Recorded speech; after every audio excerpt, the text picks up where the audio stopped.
welcome back to the channel. My name is Matt, and today I'm going to talk to you about how you can get better in your sparring sessions as a lower ranked athlete.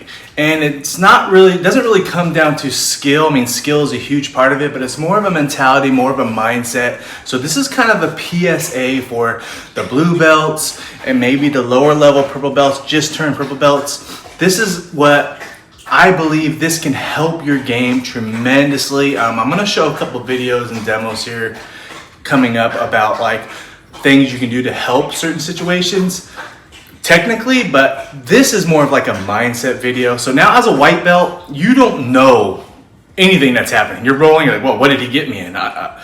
You don't even see the submissions coming. So that's why this doesn't really pertain to you. But blue belts and purple belts, you guys kind of know the basics. You've been rolling for about a year, maybe 2 years. So you know a triangle, you know omoplata, you know armbar, you know the cross collar choke from the middle. You know when someone's hands on your collar, you know how to answer the phone. You know all this. So you kind of know what's going on. But when you roll with higher belts, you seem to just defer to their rank. Sometimes, in my opinion, what helped me when I was lower is you've got to just don't look at their belt color. I'm not saying disrespect them and their skills because they're probably going to win.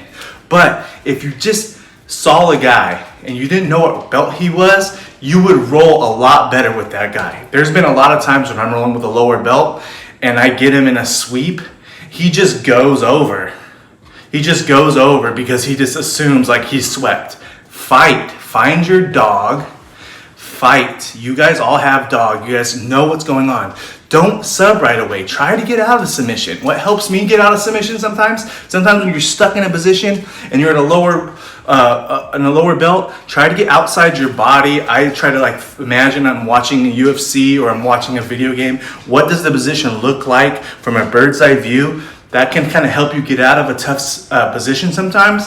But it's all here. It's all mental. You've got to just know, hey, you go in, you think you're gonna lose, okay? Don't. Try to win. You're a blue belt. You know the basics of jiu-jitsu. You could take jiu-jitsu on the street and handle somebody. Get into class. If you're going up against a brown belt, like, no, this guy has been sweeping me with this. I'm not letting him sweep me today. Set up a game. Like, you are not sweeping me today. I'm gonna win. If you go into every round in sparring trying to win, you may not win, but you will definitely compete more. My professor used to sweep me all the time. And he's a world champion, current Masters world champion. But when you get in there and you just say, hey man, I'm going to give my all, I may get swept, but I'm not gonna let it be easy. Don't let it be easy. Don't tap right away. Like, oh, he got it. Fight out of that armbar. You know the defense. Get out of it. It's a mindset. Sometimes you just give up too easy because you just respect the guy's skills too much. That is a huge thing I see in the gyms. So when you're out there, grab a collar and just freaking go. Find your dog. You're not white belts anymore. You guys can do this. I know, I've seen it. I get these messages and DMs like, oh man, I just keep getting swept. Don't get swept. Don't get swept. Like, this guy's balloon sweeping. He's scissor sweeping me. Don't let him scissor sweep you no more. Push the legs down, pass the guard, show some grit. So, I mean, to me, I feel like that's it's a huge problem. It's a huge problem I see. It's like, you guys like, oh, he got me. Oh, you're tapping and the choke's not even in. Let the choke go in, then tap. Tap when you're about to pass out. Don't tap before you think you're about to pass out. I know you might think, hey, I gotta work tomorrow. I can't afford to get hurt. The higher belt guy is not gonna hurt you. He's not. There's been times where even if I have the arm locked or something, I'll let it go because I don't want to hurt that guy. So just go. You guys gotta give it your all. You gotta put yourself to the limit to see what your limit is. If you're not going to, man, I almost got put out, then how do you know when you're in that tournament or you're competing for the first time and you're in that dog fight? If you're tapping early, you're not winning gold. You've got to be able to fight through the shit and fight through the tough parts of your role to be successful in this game. So when you're going against upper belts, win. Imagine they're not wearing their belt and you're rolling with them. You know the submissions, you know what's danger. You're not a white belt anymore.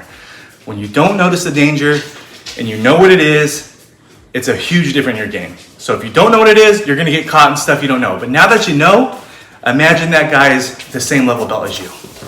If you put a blue belt on your professor and you roll with him for the first time and you did not know who he was or what his credentials were, that roll would be way better. You might lose, but that roll would be so much better and so much more competitive from your mindset and your abilities than it is when you're going up against that higher ranked guy and you see his belt and you're already defeated. So don't be defeated. Imagine they're not wearing belts. Get out there, smash somebody, and I'll catch you guys around. If you like this video, up on the thumb, neon belly, that thumb, thumbs up, all that good stuff. My name is Matt, this is Os Nation, and I'll catch you guys around. Os.